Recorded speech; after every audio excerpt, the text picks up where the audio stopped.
share.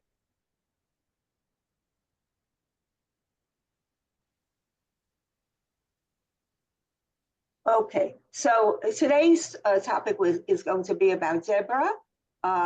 This is I don't know if you're familiar with this particular picture. Obviously, you recognize it as Chagall, but this is in a church in Mainz, and what would it be? It's a beautiful picture. And here Deborah is under the tree, right? This is a tree, and she's greeting all the people who are coming to her, and she is sitting under her tree, and they're coming to her. I'm dedicating the class to brave women among the many, starting with the murdered, which was Deborah Troen, Matthias, who actually grew up in Omer. I knew her from when she was 2 years old, when her family, the Troens, came to live in Omer. And despite the fact that her family left our synagogue, but she and her husband, Shlomi, chose to have their children have their bar mitzvah in our synagogue in Omer. And so you probably remember how they threw their bodies on top of their son and thus protected him. And even though, a bullet did enter his abdomen, he was saved. And his two sisters also are alive. They're living with their grandparents in Omer, and he is living today with his uncle Aaron in the name of the place, but okay. And here we now have the captured and now released. We have Emily Zamari, who was released last week, actually this week on Sunday, who yelled out, "I survived," when the picture was taken. We have also Romy Gonain and her mother, who also, when she spoke to her father, said, "I came back alive." And then we have the 31-year-old veterinary nurse, Doron Steinbrecher, with her mother, and all of them. It's very interesting. These are all the mothers. And since Deborah is also called, why she's called that, I don't know, but she's called Aim B'Yisrael. She's a mother in Israel. So I thought it was interesting to have these three pictures of women with real mothers, actual biological mothers. And the fact that they survived in itself is a miracle. We don't know what's coming up. And then you also have those who actually saved other people as well. This was Baal Lieberman, who actually more or less saved her community. And she took on the post of the security coordinator, and she, was lauded then as a heroine after October 7th. And what she actually did was she basically rounded up all of the community, and she more or less saved kibbutz Nir Am from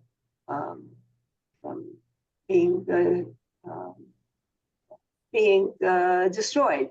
She turned them into a fortress. So she was hailed as a hero. And so some of you may have remembered these stories, but anyway, I decided to start with modern day heroines who did all sorts of things, saving their children, saving themselves, and saving others before we get to Deborah. So we now come to Deborah, and Deborah was a judge. Since we have a Debbie here, Debbie, would you like to read? Yes, but I want to say that my Hebrew name is not Devorah. Oh, really? Oh. Yeah, it's an interesting story, which I will tell you privately later. Okay. Okay. And Deborah, a prophetess, the wife of Lapidot, judged Israel at that time. And she lived under the palm tree of Deborah between Ramah and Bethel in Mount Ephraim. And the people of Israel came up to her for judgment.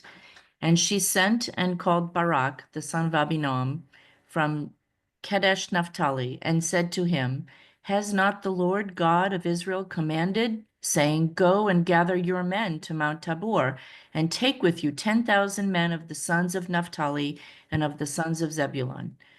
And I will draw to you to the river Kishon Sisera, the captain of Yabin's army, with his chariots and his multitude, and I will deliver him into your hand. And Barak said to her, If you will go with me, then I will go, but if you will not go with me, then I will not go. And she said, I will surely go with you. However, the journey that you take shall not be for your honor, for the Lord shall sell Sisera into the hand of a woman. And Deborah rose and went with Barak to Kedesh. And Barak called Zebulun and Naphtali to Kedesh, and he went up with 10,000 men at his feet, and Deborah went up with him. And Deborah said to Barak, Arise, for this is the day in which the Lord has delivered Sisera into your hand. Has not the Lord gone out before you? So Barak went down from Mount Tabor, and 10,000 men after him.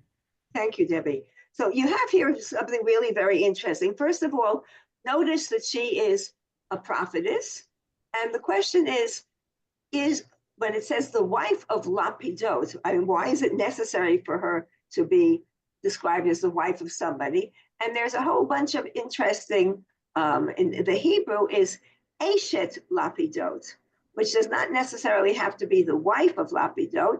It could also mean a woman of Lapidot, which means flame. So she might be like a fiery woman, right? Which she seems to be. She seems to have a mouth on her here. She has a strong personality. So, however, it's usually translated as the wife of Lapidot. And then the question, of course, is who is Lapidot? All right. And so Lapidot might be a person who, that's his name, or it might mean a person who makes wicks, or it might mean, again, Eshet Lapidot, she might be a woman herself who makes the wicks for the fire. So in other words, we don't have to necessarily accept the fact that she's the wife of anyone. I mean, she might be the wife of somebody, but we don't necessarily have to accept that that's who she is. What is important is that she's a prophet and a judge, okay? And she sits, right? She lives, Yoshevet, right? It says she lives under the palm tree is the translation, but in Hebrew, it's Yoshevet. She sits under the palm tree, and people have to go to her, right? There's a location, and people have to go to her. They want judgment. She doesn't go to them. She's not traveling. She's not a traveling judge, but she is a personage who has a chair, right, so to speak. And maybe it's a special chair. Maybe it's her chair, right?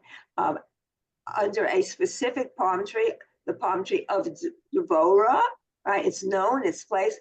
Really amazing, amazing fact who she is. And she's the one who sends for Barak. She sends and she calls him, right? And she tells him what to do. And Barak does not really want to go, all right? He's reluctant. He's a reluctant person. And so in his reluctance, he says, well, okay, I'll go, but only if you go with me.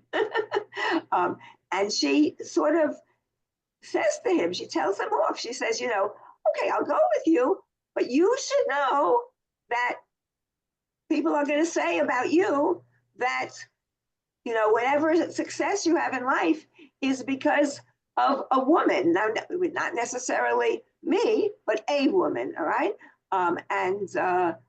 She says she's a prophet, so she says the Lord shall sell Sisera into the hands of a woman. We know later on who the woman is, right? And so this is really, so she's both his cheerleader. She also tells him off, and it's clear that she is the one in control. Perhaps later on, I'll show you a picture. She's if you want, she's the prime minister to Barak, who is the general. Afterwards, you'll see where that's coming from in one of the pictures I'll show you. And in an article in the Torah.com, an article by Elizabeth Backfish called Deborah, a prophetess like Moses, she points out that Deborah speaks 3 times to him, right? And she, by saying hello, each phrase is started with hello, all right? And she basically is pointing out that has not, it's an interrogation, right? In other words, she has authority. The Hebrew itself gives her the authority. And so she basically she's the commander, she's the one with the authority, but she recognizes that God has the authority. In other words, it's not just she with the authority, she's getting her authority from God, like any prophet, all right? But she charges Barak, just like God would be charging Moses to do certain things, and Moses ends up being God's mouthpiece in, not exactly because he doesn't speak so well, in the end it's really Aaron, but in other words, Aaron is Moses's mouthpiece, and Moses is God's mouthpiece. So basically, Barak just has to show up, and then God will take care of everything, which is really sort of interesting. Here we have a chair. Here we have Deborah's chair, if you want. It's from a 16th century a print, and underneath there's a Latin caption, right? That's a part of some sort of series of famous women from the Old Testament, which I never say. I've mentioned this many times. That for me, I don't, but that's what was written here. So I didn't change it. And in the background, you can see that the army is preparing for war. See all the tents, right? See the tents, chariots, right? In the background. Okay, see that? And she's a very masculine looking woman here, full of strength. Notice she has a staff in one hand. Maybe that's to make a connection with someone like Moses, I don't know. And she also has in her hand some sort of a scroll. So this is really a lovely, lovely picture. And another picture, which is, I've shown you very often, we've looked at Nahum Halevi or Nathan Moskowitz, who has this, we've seen this picture more than once, where Deborah is herself a palm tree, and she rides into the battle with a sword, and she also has scales of justice, right? Here's her sword, and here's her scale of justice. And in the scale of justice, she also has a head here, which is interesting. It's not clear what she has on the other side of the scale of justice. We only see part of it. And you have the tribes here and the troops, and you have the drowning in the Kishon, which looks a little bit like the drowning of the Dead Sea that we've seen in many places. You may have gotten the idea from some of those pictures, but it is Deborah we're talking about here, and Sisera's murder by Yael, which is up here on the far right. Okay. See, it's funny that the mallet that she's using looks like what? Like a judge's mallet. Exactly, it looks like a judge's. So he's getting his judgment. So in other words, if she's Deborah's proxy in the killing here. I don't know if he did that on purpose, but I imagine he did. So I think that's a cool thing there. Okay. Here's another picture, Deborah under the palm tree, but here she's actually standing. All right. And maybe the reason, and there's no chair either. And maybe the reason she's standing here is because she summoned Barak. Notice Barak is doing what? Like he's saluting. Looks like he's saluting her. Yeah, looks like he's saluting her. So, the tree, it's interesting. Is the tree itself a holy spot? This is a question, right? And so, or is she the one who makes it a holy spot? It's a hard thing to tell. I talked a little bit about this before of the fact that who was her husband, so according to some of the Midrashim, he's a common man, right? And she gives him a trade, right? She gives him the trade, right? Of making the wicks. She has a lot of, according to the Targum Yonatan, she has a lot of wealth, so she does not need bribes, so she's an honest judge, right? She also, the reason, according to the Sifrei, she knew, because of her prophecy, that what Sisra's mother was saying at the very end. If you remember, Sifra's mother is very, very sad that they're not coming home, and so she, but also it's important for the judges, for the rabbis. It's very important for the rabbis to point out that she was modest, right? So why does she sit beneath a tree and not indoors? Right, for serious reasons, right? So she won't she won't be alone with a man indoors. So I leave it to the rabbis to think about that, taking away from this holy spot where the tree is. I mean, don't they know what the weather in Israel is like? It's usually, you could really sit under a tree without too many problems. You don't have to be indoors. You don't have to find excuses for that. And on the other hand, there are those who would like to put her down. And so they make fun of her name. And they say that she was haughty.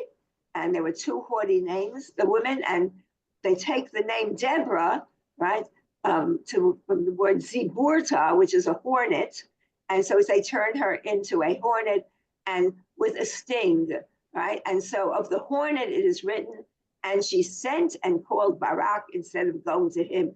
They don't like the idea that a woman calls for a man to come to her, that she should have paid him the obeisance and gone to him. So they consider that to be an act of haughtiness. The other person who they consider to be haughty is the prophet Huldah. Huldah. Right? And they make fun of Huldah. That's an easier one to make fun of because Huldah means a rat. That's an easier name, but Deborah is not so easy. Deborah could be a bee. A bee could be full of honey. It could be, it doesn't have to be a hornet necessarily. And so that the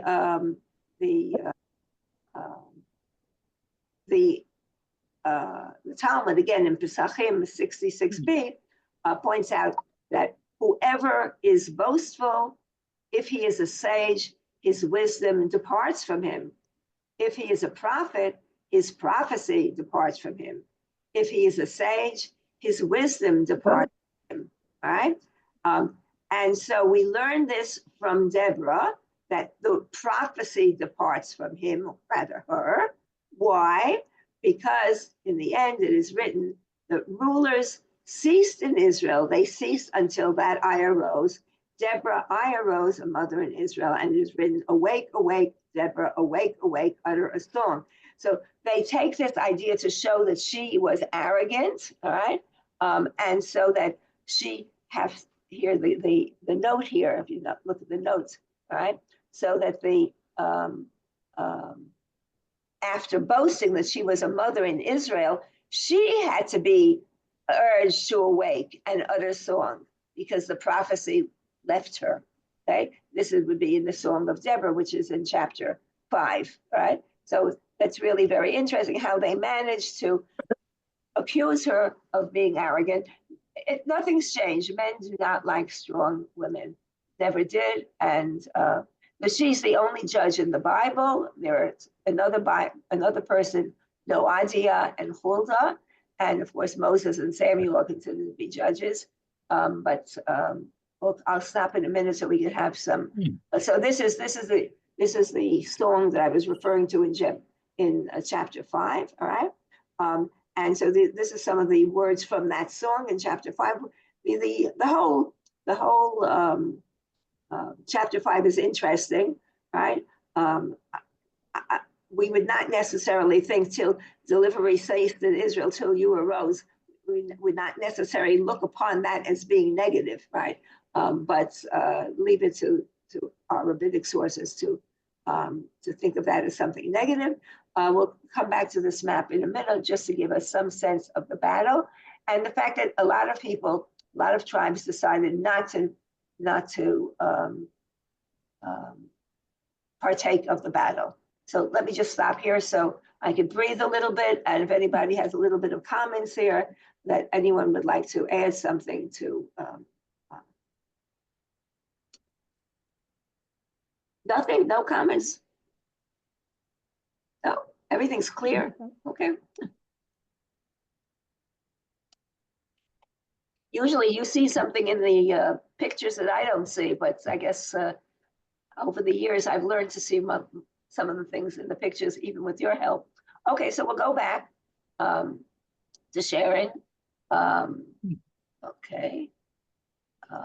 So what we have here is a map of the tribes. I'm sorry that it's in Hebrew, but so you have here Ephraim, Menashe, Binyamin, Zvulun, Naphtali, and Yisachar, who really were not very eager to partake in the war. And so you can see that they're pretty big tribes here. And this is where Deborah is sitting. Hi Yoshevet tachat Tomer Dvorah, bein Harama ubein Beit El Bahar Ephraim. So here's Ephraim, right? So this is where she's actually sitting, right? Notice how central Ephraim is, right? It's very, very, very central in terms of Israel. And she's calling all of the tribes to participate, but not all of them do decide to. And I thought this was very interesting, given the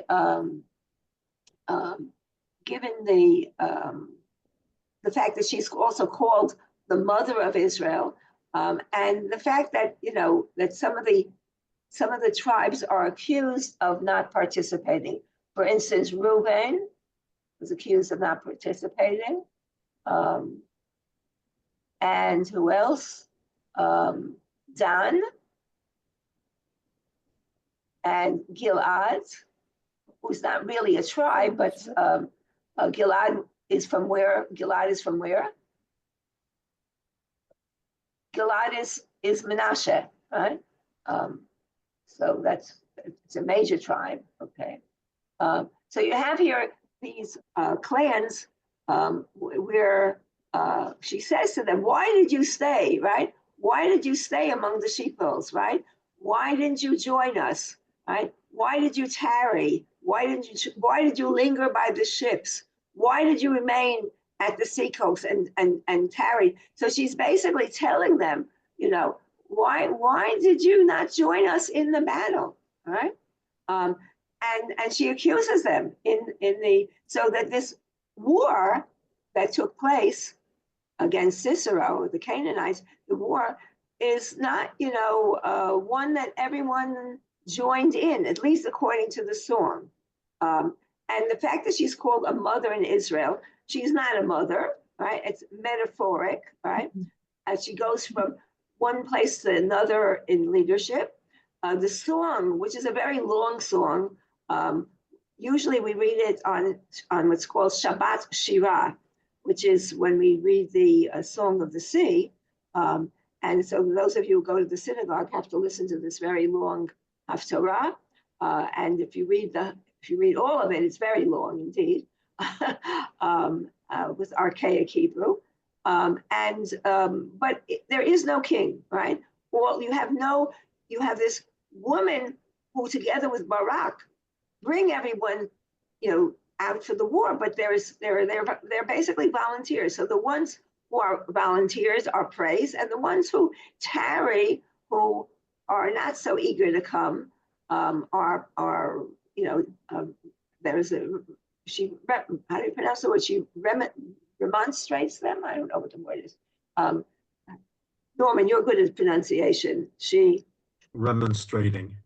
Right. You say remonstrates or is remonstrating? Remonstrating. She's remonstrating with them. Yes. She's remonstrating with them. Okay, thank you.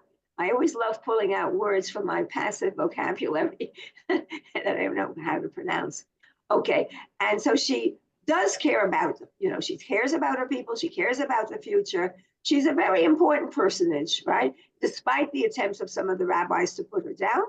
And so she is really a warrior and not just very interesting, and a very popular name for, I think Deborah and Miriam might be, and Judith might be some of the most popular names that you have among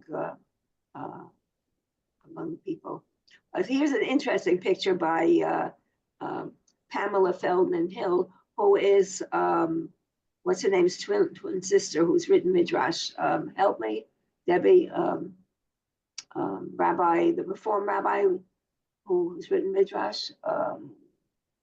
Anyway, she's her twin sister, and she has, notice her sitting here. Here's the palms. Here's the shade, or perhaps this is her voice going out. It's very, very interesting modern depiction of. And now, when we come to the second half, where we have the story of Yael, we have something very interesting, which is that in the pictures of Yael and Deborah and Barak, there's only one picture really that comes out, and that's a picture by Salomon de Bray in the 16th and 17th century, a Dutch painter. And notice how old Deborah looks here, and how young Barak looks here, right? And Yael is not depicted in the act of killing Barak. She is holding the tent peg and the hammer. And so the painting is more like a group portrait of victors. But notice how all the light is on Yael, right? It's focused on Yael. Notice her breast is sticking out a little bit. She's a sex object, in great contrast to Deborah, who is past her time, who has her hands together. Not at all my picture of Deborah when I think about Deborah. And Naomi, you might want to correct the slide. It shouldn't say killing Sisera and not Barak. Oh, yeah, sorry. Okay. Thank you. So people don't get confused. Thank you. Okay. Thank you. I don't know how that got there, but okay. And I probably even said that as well. So she's not depicted in the act of killing Sisera. And she has this very determined look on her face. So I mean, she's really the center of this, and everyone else is sort of background. And you have here this very interesting picture of Deborah and Yael that's appeared in Nashim. Nashim was a very, I don't know, is it still out there? I don't think so. It was very, very popular magazine many, many years ago. And it would, it was one of the very few magazines out there. And everyone would read them. I usually would come across them when I had my hair cut. So here she has, it's called Hakoach Hanashi, the female power, I guess. Deborah and Yael. All right. Here's Deborah. Here's Yael. All right. And it's Rayon Meshutaf, a interview on Nashiyot, feminism and womanliness, femaleness. I don't know how I would translate Nashiyot. Femininity, maybe. Femininity, yeah, okay. Femininity, feminism, and what's behind every successful woman, all right? And this says here, by the way, has nothing to do with anything, but this is an advertisement for 5 things that every woman needs in her closet. So you can see that most of the people read this for clothing, not so much for politics. And this says 10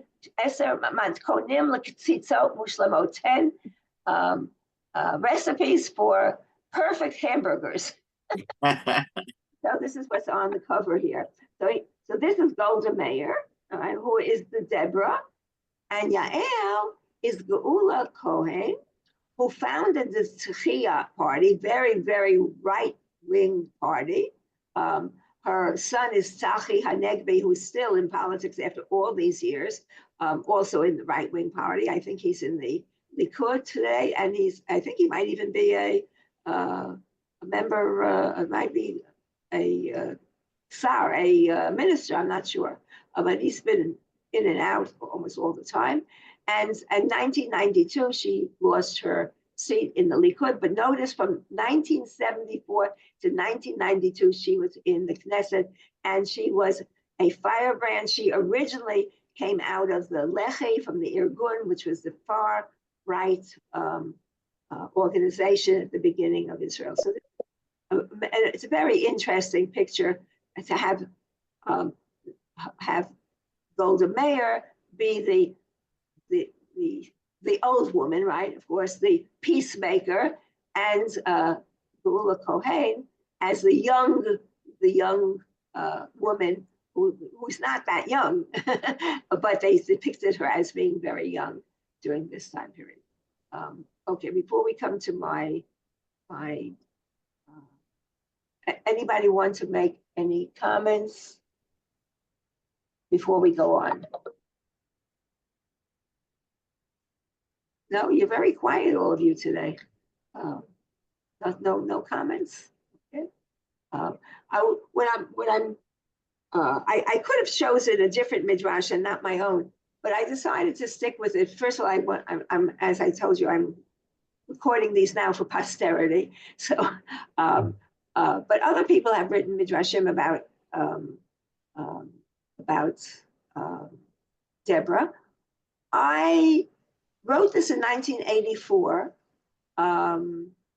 when I think it was 1984, 1 minute. No, 1988, sorry. Yeah, let me just share the Zoom with you. Share the Zoom. I wrote this in 1988 when it was the 40th anniversary of Israel, right? It appeared in a small pamphlet called Taking the Fruit. We have it here someplace. 1 minute. Yeah, I have it. Yeah. Do you see it, or do I have to stop sharing? You can kind of see it. What?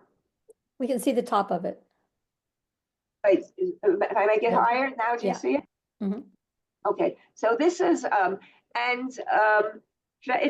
was actually the very first collection of modern women's tales of the Bible. The people who wrote here, actually, I've never looked at this. I'm now looking at it for the first time. I'm embarrassed to be looking at it for the first time. But some of the people who wrote here are known to you. Lynn Gottlieb, Judith Plaskow, Penina Edelman, whose work I use all the time.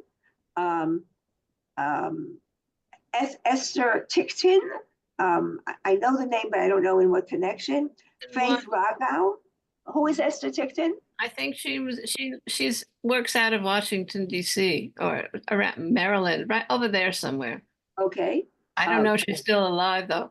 But before you continue, they also produced a Haggadah, a commentary on the Haggadah. Right. The person who edited this, I'll come back to her in a minute. Actually, that says who these people are in the back. Barbara Holander, who wrote Shiva poems. Faith Rago, who I mentioned earlier, who composed Jewish feminist music. And Ruth Sun, who was a B'nai Brit Hillel rabbi. And all of these people are, a lot of them are well-known people. It says here, Esther Ticktin was born in Vienna. She probably is not alive anymore. She came to the US with her family in 1940, and she was a member of the Fabrajan Chavurah. And the last person is Ellen Umansky, who was a professor of religion at Emory, and then she afterwards moved to Connecticut, and actually was one of the blurbs of one of my books. And I met her. So the people who wrote here are quite amazing. And this was a new edition. the first edition was came out in 1981, right? And the person who organized this was Irene Fine, and it came out of San Diego from the Right. Women's Institute for Continuing Jewish Education. Right, so this was the very, very beginning, and so it was my honor to be at least in the second one. I didn't make it into the first one, but make it into the second one. Really very interesting. So I wrote this not for her. I wrote it for the Jerusalem Post as an editorial, as a political commentary. Okay. Does somebody want to add something before we go? Let me see how many readers I need. 1, 2, 3, 4, 5, 6. Only 6 readers. Okay. So let me see who's here. I have to stop to see who you are. Stop sharing. Norman, you'll be the first reader. Louise, the second reader. Toby, the third reader. Joyce, the fourth reader. And Barbara, the fifth reader. Did I say, how many did I say we needed? 6. 6, I think. 6. And Sue, did I call on you? No. No. You'll be the sixth reader. Okay, so all of you remember your numbers. Let's go back to the sharing. Okay. Deborah, wife of Lapidot, was a prophetess, and the Israelites would come to her for decisions. She summoned Barak, son of Avinoam, to fight Sisera. When he insisted that she accompany him, she said, "There will be no glory for you in that. God will deliver Sisera into a woman's hand." Deborah sat under the date palm tree, hoping that no one would see her. The case she had just heard was exhausting and had tried her patience. The entire morning had been spent trying to convince a soldier who had killed a prisoner of war that he had sinned. "How so?" he asked. "You said that Yael was the most blessed of women. And for what? For striking Sisera, crushing his head, smashing and piercing his temple with a tent pin when he was at her mercy. So what's wrong with what I did?" Finally, she ordered him to bring a sacrifice and atone for his sin. When he left, he spat on the ground and said to the crowd gathered outside the tent, "Deborah's become a pacifist." Very timely. I agree.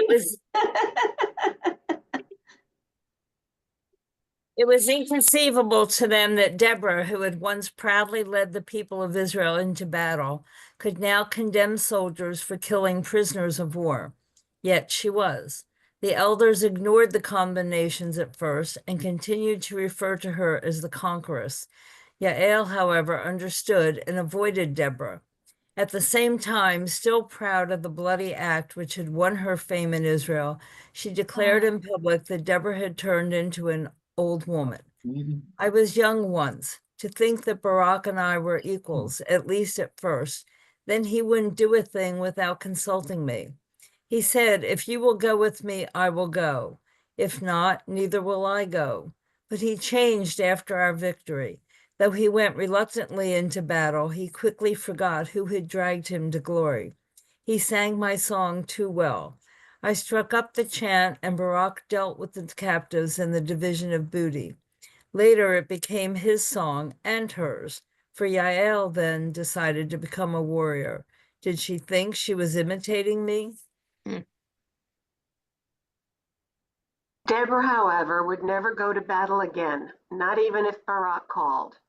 Barak had been irresolute about the necessity of war, but success had changed him, and soldiering was today his major preoccupation. Now Deborah was the reluctant one. She had appropriated his earlier uncertainty and translated it into sensitivity about the wasting of life. She had a new cause. She was determined never again to be responsible for the shedding of blood. This type of thinking did not endear her to tribal leaders who educated their troops to exteriorize evil and project it onto the enemy. Yael, the warrior, accepted their view. In becoming one of them, she denied her feminine life-sustaining instincts and substituted manly acts of destruction. Lately, Deborah felt she had been regarded as an alien. She heard mumbling that it was unnatural for women to be leaders. Is it that I'm getting old, she wondered? Yet thinking back, she realized that a scurrilous smear campaign had begun on the anniversary of her return from the war. She had gone with a peace offering to one of the festivals celebrated by the people at Shiloh to commemorate their victory. Standing at the door of the tent of assembly was a self-appointed zealot. He refused her entry to the sanctuary, saying, "Woe unto the generation whose leader is a woman." She replied, "When it suited you, you created legends about me. You said I was like a hind let loose to conquer Sisera, and that I sang goodly songs in my song of victory. Now you make puns about my name? Hornet, you call me?"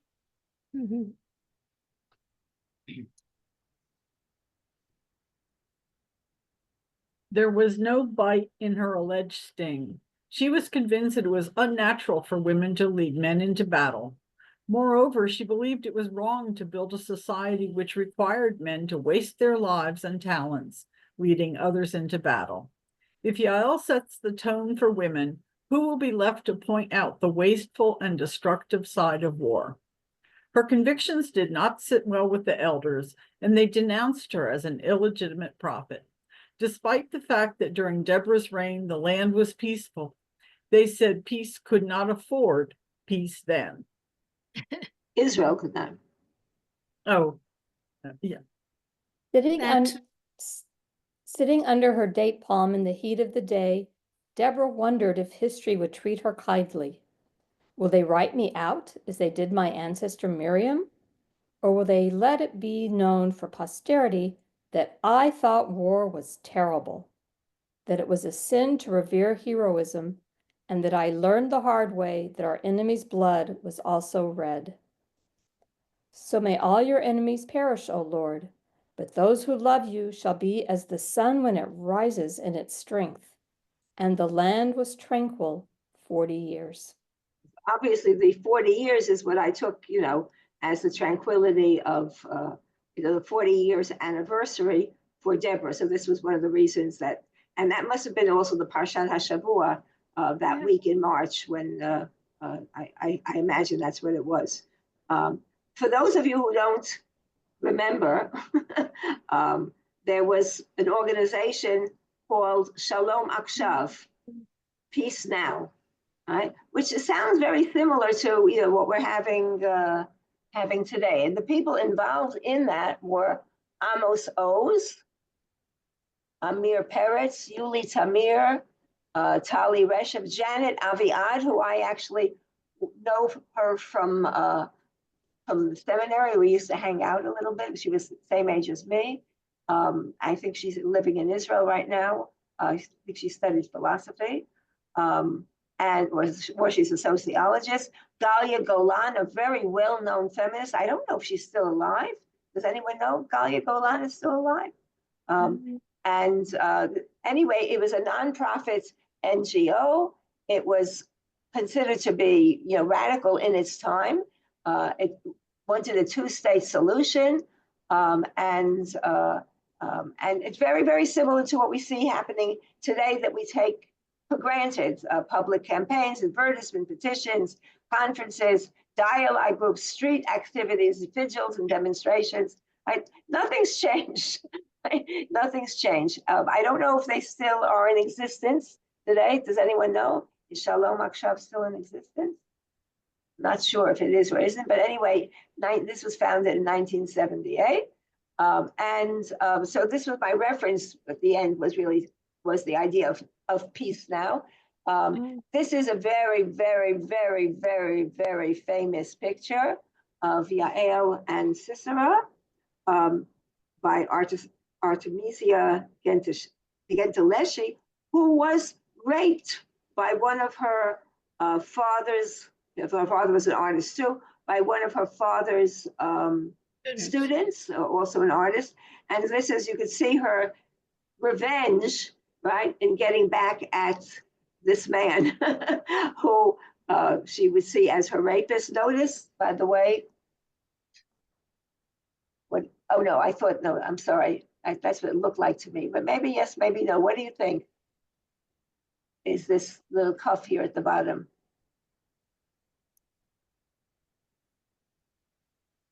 Anyone have any suggestions of what that might be? His underwear. That's what I would think too. Yes. All right. So I'm not the only one who sees that. In other words, No, but okay. he's in a very relaxed sleep. Well, because she's giving milk, right? She's Well, giving him yeah. milk and to to put him to Yeah, sleep. right, She's yeah. taking advantage of him while he's Right. sleeping. But if his underwear is down, then this would be like she's now in the process of raping him, getting back. If that is his underpants, all right? We Very, don't know. They very didn't really interesting. wear underwear like we have today. No, I know. And here is the very well-known song of Deborah's song by Debbie Friedman. And we could actually afterwards we could listen to it if we have time. I'm not going to do that now, but you should just be aware of that, where she basically has arise, arise, Deborah, arise, arise, and sing a song. Arise, arise, Deborah, Uri, Uri, Dabri Shir. And this is we could listen to it if we want afterwards. But basically, he's saying that he can't fight unless she's by. Barak cannot fight unless she's by her side, and that Deborah was courageous, strong, and wise. The people lived in peace for 40 years. The 12 tribes lived together as one. I'm not so sure if that's true, but anyway, she's a mother in Israel, and so you have here. Based on the passage from that you have from in the song verses 4, 5, and 6. And here you have a picture of Deborah in I don't know why I put I know why I have, because she's a little bit like Joan of Arc, right? So that's why I put the picture there. Yeah, so this is in very much like the Deborah figure, but we know what happened to Joan of Arc at the end. So maybe it's not such a good idea to be a feminine hero. And then finally, we have we have some more things here. I forgot. We have Grace Paley's poem, which we'll read in a minute, and we also have Chaim Guri's poem, which was translated from the Hebrew. So maybe let's read that first. But you have here a picture of the mother of Sisera looking out of a window, right? Waiting for her son to come home and imagining that he's out there having a wonderful time, raping all sorts of people, all sorts of women. That's in the song. But notice her, she's a mother, right? She's a mother first and of all. And we know that she has these thoughts, but it's like, when your children get their driver's license the first time and you stay up late waiting for them to come home. So she's waiting, this is a mother waiting. It's a very interesting picture. We started with mothers today waiting for the hostages to come home. So this picture is really for their children to come home. And we'll read the Guri poem first, and then afterwards go. Yes, you wanted to say something, Marcia. No, I'm just glad that you chose a poem translated by Stanley Chyatt. He was a lovely man and a good poet. Thank you. Oh, okay. Did you know him personally? Yeah. Yeah. We did a few conferences together. Oh, okay. I don't know anything about him, so I'm glad that you're mentioning that. Okay. Yeah. So Marcia, would you read this? Oh, okay. It was years ago, at the end of Deborah's song, I heard the silence of Sisera's chariot, so long in coming. I watched Sisera's mother peer out the window, a woman with a silver streak in her hair. This is what the maiden saw, a spoil of multi-hued embroideries, 2 for the throat of each despoiler. That very hour he lay in the tent as one asleep, his hands quite empty. On his chin, traces of milk, butter, blood. The silence was not broken by horses and chariots. Even the maidens fell silent, one after another. My silence reached out to theirs. After a while, sunset. After a while, the afterglow is gone. 40 years the land knew peace. 40 years no horses galloped, no dead horsemen stared glassily, but her death came soon after her sons. Really very beautiful. It's just getting into, the mood, and he's not taking a political point of view here. It's just, it's just an observation. It's very, really very beautiful. And so you have here, which again, if some people want to stay on afterwards, we can see the Yehudim Ba'im was Deborah, but before that, we also have Grace Paley, which I think is really worthwhile reading. Let's see. Is there someone who has not read yet today? Barbara, have you read? Barbara, I have you? have, but I'm happy to read again. Not a problem. Wait, Toby, have you read? Today. Okay, so we'll have Barbara. didn't say your Geraldine, hand. Geraldine, Yeah. Geraldine will read. So Yes. you'll read. Okay, here we go.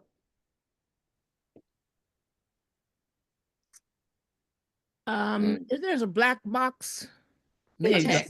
Yeah, it's gone. It is it is the responsibility of society to let the poet be poet. It is the responsibility of the poet to be a woman. It is the responsibility of the poet to stand on street corners, giving out poems and beautifully written leaflets, also leaflets that can hardly bear to look at because of the screaming rhetoric. It is the responsibility of the poet to be lazy, to hang out and prophesy. It is the responsibility of the poet not to pay war taxes. It is the responsibility of the poet to go in and out of ivory, towers, and two-room apartments on Avenue C and buckwheat fields and army camps. It is the responsibility of the male poet to be a woman. It is the responsibility of the female poet to be a woman. It is the poet's responsibility to speak truth to power, as the Quakers say. It is the poet's responsibility to learn the truth from the powerless. It is the responsibility of the poet to say many times, there is no freedom without justice, and this means economic justice and love justice. It is the responsibility of the poet to sing this in all the or original and traditional tunes of singing and telling poems.